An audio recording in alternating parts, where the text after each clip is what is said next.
niyad jabka waxa la dhahdaa ugu yaraan qofku waa inuu calaamadahan ku sugnaa muddo 2 usbuuc 9 calaamadood baa laga yagaa 5 kamida marka laga helaa la dhahdaa xanuunkaasi qofkaasi wuxuu leeyahay niyad jab bulay calaamada ugu horeysa ee lagu yaqaanay waa niyad jab lafteeda qofku inuu niyad xun yahay waan waxa weeye niyad wanaag uu dareemayaa jirin calaamada labaad ugu caansan oo leeyahay waxa weeye waxa dadka caadiga ah farxad galiya isaga ma farxad galinaya dadka caadiga waxa farxad galiya isaga ma farxad galinaya dadka caadiga maxaa farxad galiya asxaabtaada inaad waqti la qaato way farxad galisaa koob shaah inaad soo cabto way farxad galisaa safar yar dalxiis inaad u baxdo way farxad galisaa waxaas qofkan farxad galinaya haddii aad weydiisaa tirada goorma kuugu dambeysay goor wax ku farxad galiya aad sameysana wuxuu ka oranayaa ma garanayo والله سوما علامة استحاضة اللي يقعنا إسبدل قفك كوي ما ده عنتديس لو متبون نقول كرا إسبدل جالس إنه عنتديس سؤال فربضت وح كستوى عناي مدر جايو سحني على برجع دي الله سوى جو وضيع أما كسهورتشيت كده أهم حي إنه نحول عنين به وحكورنا يا جات شوي ما قبضتها ما بقى شو طبعا علامة أفراد ويسبدل كوي ما ده قفك هردديس سيدي عنتدا أو كلا أيا لوا ميدا ينقون كرتها إنه قفك هردده ويايبا وهذا ما بس يحتوى عنه أما بوا حيوا هذاك با هردده يجو يربع إياك سهرتشيت كده أهم حي إنه أنتوا السياحة كعبة ويايبا سجال كعاو سياحنا يا بريت السجال كسبحنا ما درق ولا وقعنا يا ولينا واحد دريم يدال يتشد حنون ينو هردك لو سيبهاني dadkaasi inta badan hurdoodu khalkhal badan bay leedahay riyooyin fara badan bay leeyihiin dadka qaybo kamida waxa ku adag xagga hore inay ka seexdaan maanta ba hurdadu raadinaya waqti buu ku bixinaya hurdada sagaalka habeenimo jiifsanaya hurdadu wax way mansa kowda sidoo maanta uu suul rogrogayo ama goor hore uu seexanaya markii uu ka dhamaanaysa sagaalku seexanaya kowda uu soo toosaya haddii wax ka kiciyaan hurdadiisana way adkaanaysaa inuu dib ugu noqdo riyooyinka uu ku riyoonayana waa riyooyin aad u xunxun iyadoo la cunaayo masjiidanayo aakhira loo dirayo god uu ka sii dhacayo waxaas ku riyoonaya subaxii markuu soo toosana muxuu dareemayaa daal wuxuu moodayaa uu ku tuumayaa oo nin wada xalay la jiifay mid ugu istaagtaniyo dhabarkaadii kala bixisay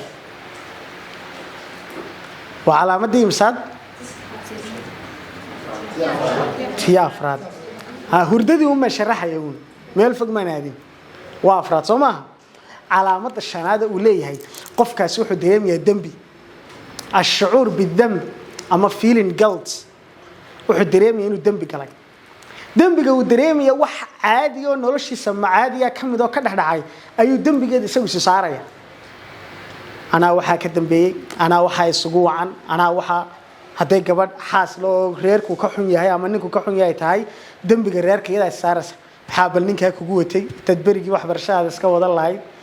نلا باكو عررتي ما اسكت شوقتي وسعيل كان بينا يا قفكاس ما أنت وسعنا أنا يا علامة اللحادة اللي قد درهم وحى كم ده قفكاس مركي على السدو يعرير يد حمد كباته wuxuu tamaniyaa inuu dhiman lahaa wuxuu oranayaa wallahi inaan iska dhintaaba ii wacnaan lahay qaarkoodna ficil buu bedelaan bay istilkada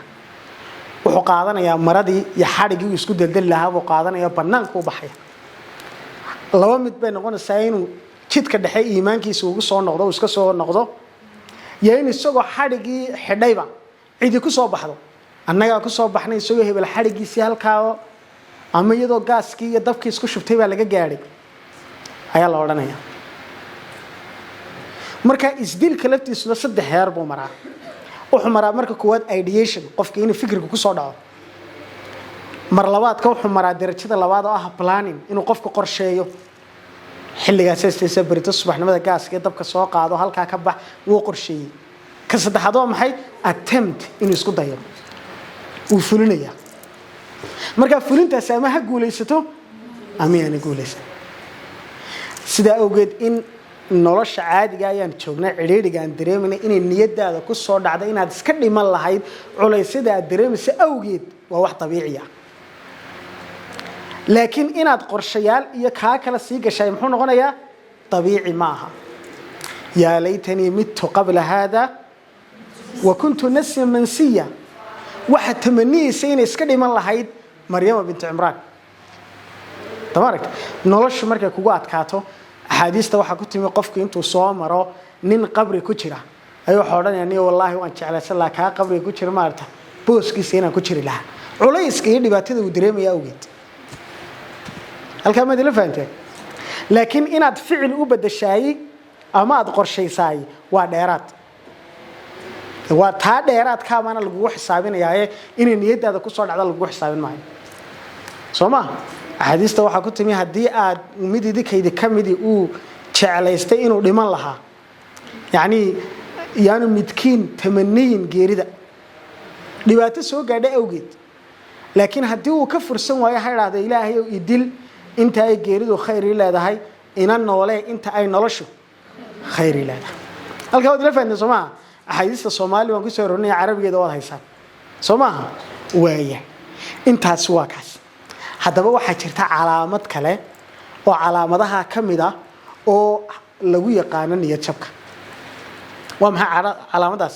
waa carada faraha badan hooyooyinkii iyo raggii macallimiintii saasa waa naar waa la gubanaya farta qofka gaadhaysa diiqad ka wadada sijeedka maraya ku dhibay laba jeer halka martay maxaad qof caadi ah inaad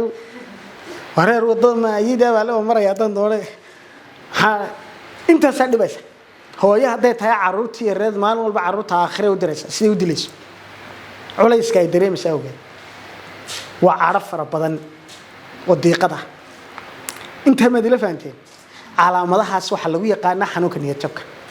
hadaba xanuun nafsiya goormuu noqdaa dhammaan xanuunada nafsiga oo dhan laba calaamadood ka sameeyay kow qofka bulshadu ka dhaxbaxaya qof diiqadaysan oo niyad jabsan oo geeri ka fakaraya dadka ku dhex jiraya xiisadan ma imanaya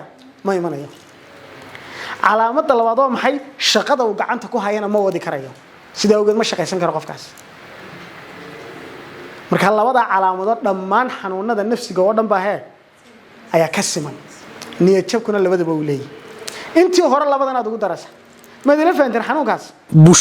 bushaaro cusbitaalka badbaado ee daweynta xanuunada maanka kuwa nafsaaniga iyo neerfaha waxa ka howlgalaya oo kugu diyaaray Dr. Mas'uud Dadaal waa dhakhtar ku xeel dheer daweynta xanuunada nafsaaniga sida walwalka iyo walbahaarka cabsida waswaaska iyo shakiga niyad jabka hurdo xumada iyo hadarka isku buuqa iyo isla hadalka suuxdinta madax xanuunka iyo dhafarka xanuunada daraagisku keeno iyo xanuunada dhimirka ee ku dhaca maskaxda